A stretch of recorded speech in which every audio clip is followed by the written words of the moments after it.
Recording by David Lewis Richardson. Gabriel Ernest by Saki. "There is a wild beast in your woods," said the artist Cunningham as he was being driven to the station.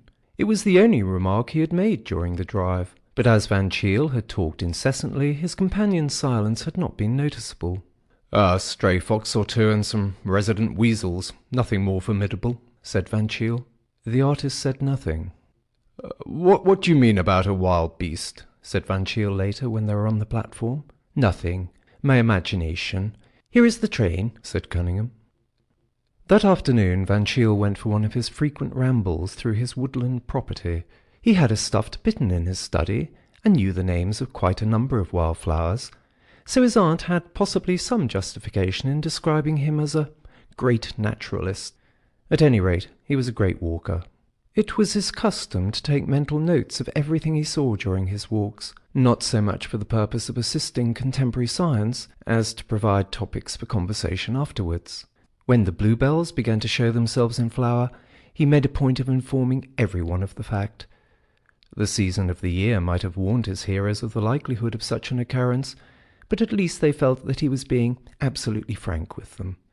What Van Cheele saw on this particular afternoon was, however, something far removed from his ordinary range of experience.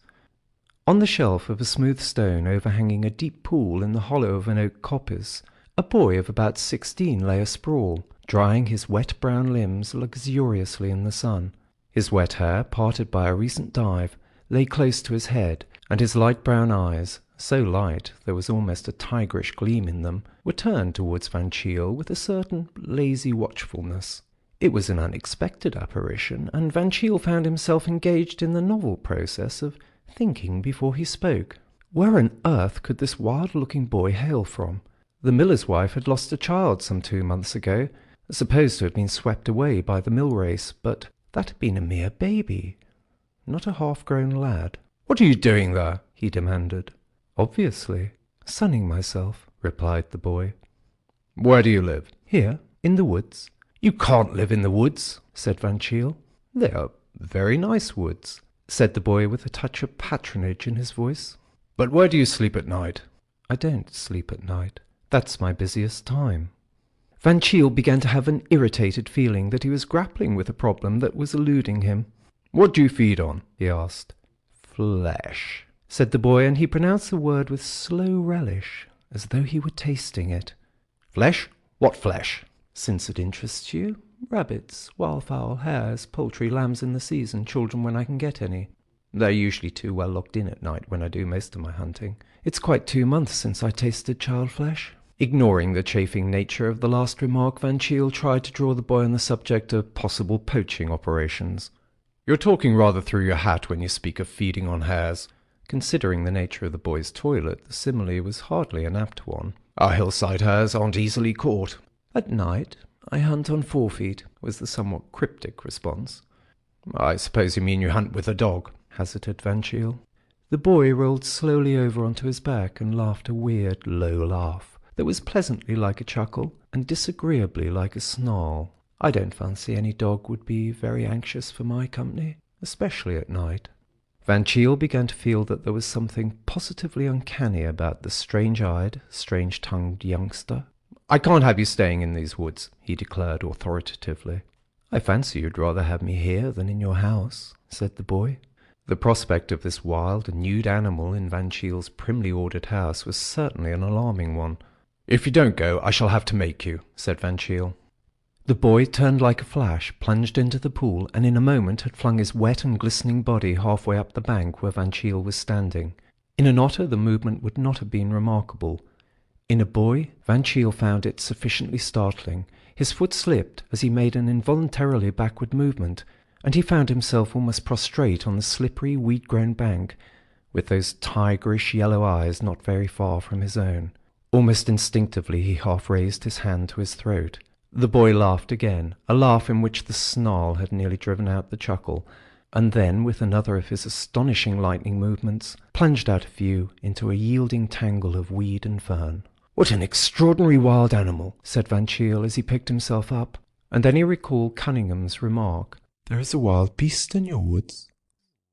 Walking slowly homeward, Van Cheele began to turn over in his mind various local occurrences which might be traceable to the existence of this astonishing young savage. Something had been thinning the game in the woods lately.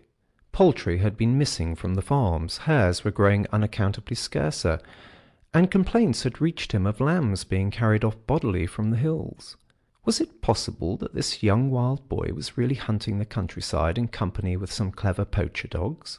He had spoken of hunting 4-footed by night, but then again he had hinted strangely at no dog caring to come near him, especially at night. It was certainly puzzling.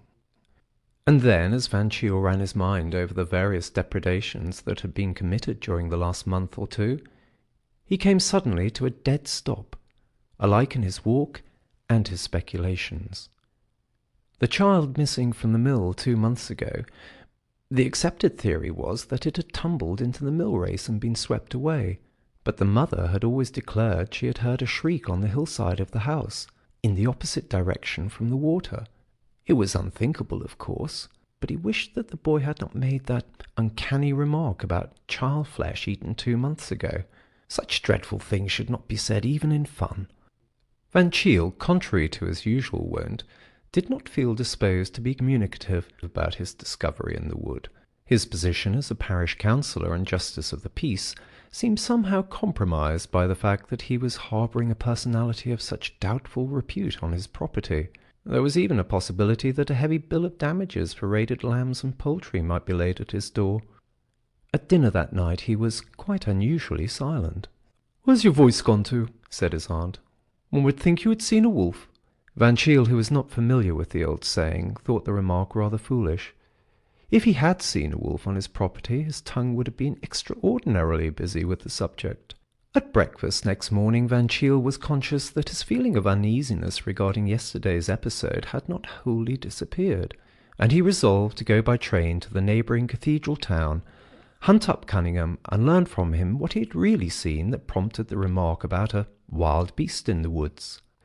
With this resolution taken, his usual cheerfulness partially returned, and he hummed a bright little melody as he sauntered to the morning-room for his customary cigarette. As he entered the room, the melody made way abruptly for a pious invocation.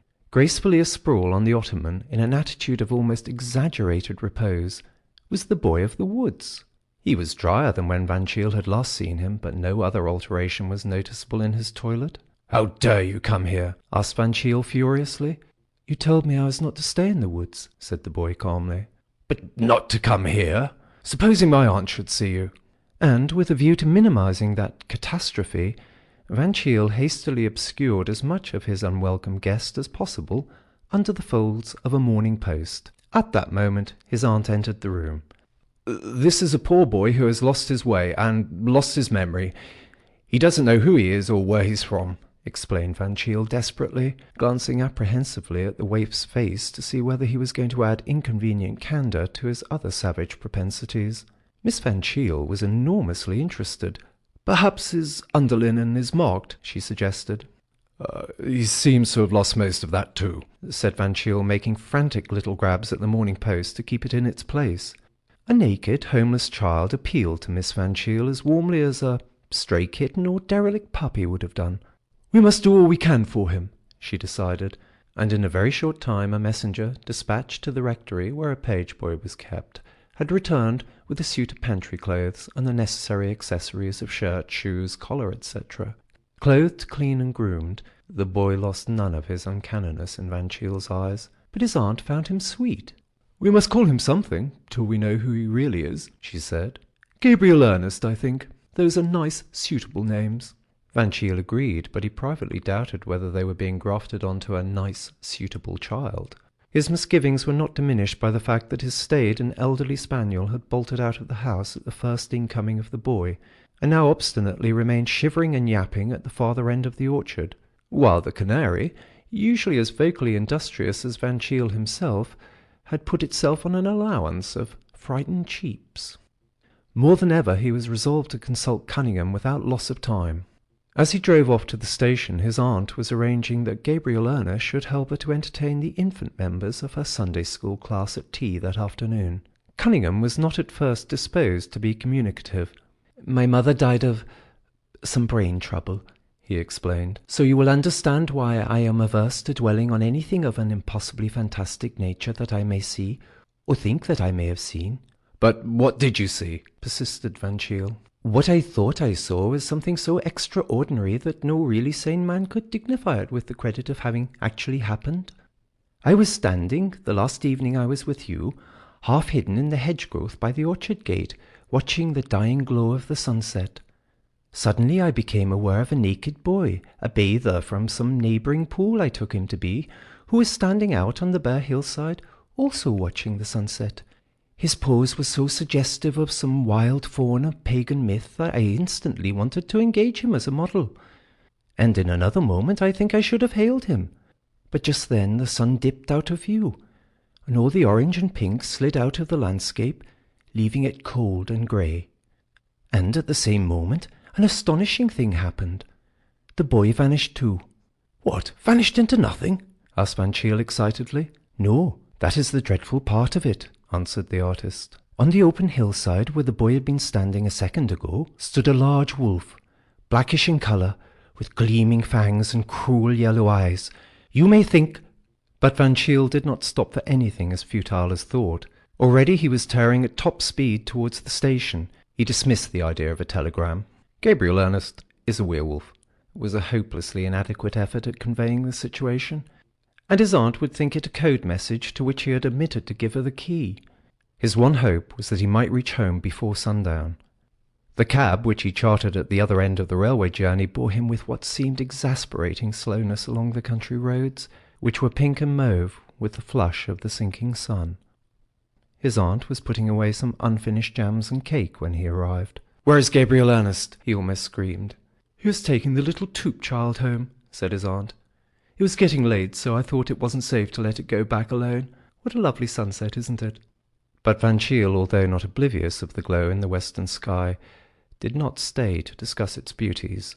At a speed for which he was scarcely geared, he raced along the narrow lane that led to the home of the Toops. On one side ran the swift current of the mill stream. On the other rose the stretch of bare hillside.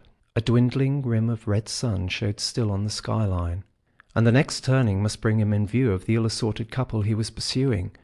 Then the colour went suddenly out of things, and a grey light settled itself with a quick shiver over the landscape. Van Cheele heard a shrill wail of fear, and stopped running. Nothing was ever seen again of the Toop child, or Gabriel Ernest, but the latter's discarded garments were found lying in the road, so it was assumed that the child had fallen into the water, and that the boy had stripped and jumped in a vain endeavour to save it. Van Cheele and some workmen who were nearby at the time testified to having heard a child scream loudly just near the spot where the clothes were found. Mrs. Toop, who had 11 other children, was decently resigned to her bereavement, but Miss Van Cheele sincerely mourned her lost foundling. It was on her initiative that a memorial brass was put up in the parish church to Gabriel Ernest, an unknown boy who bravely sacrificed his life for another. Van Cheele gave way to his aunt in most things, but he flatly refused to subscribe to the Gabriel Ernest Memorial. End of Gabriel Ernest by Saki. Recording by David Lewis Richardson, Lancashire, England.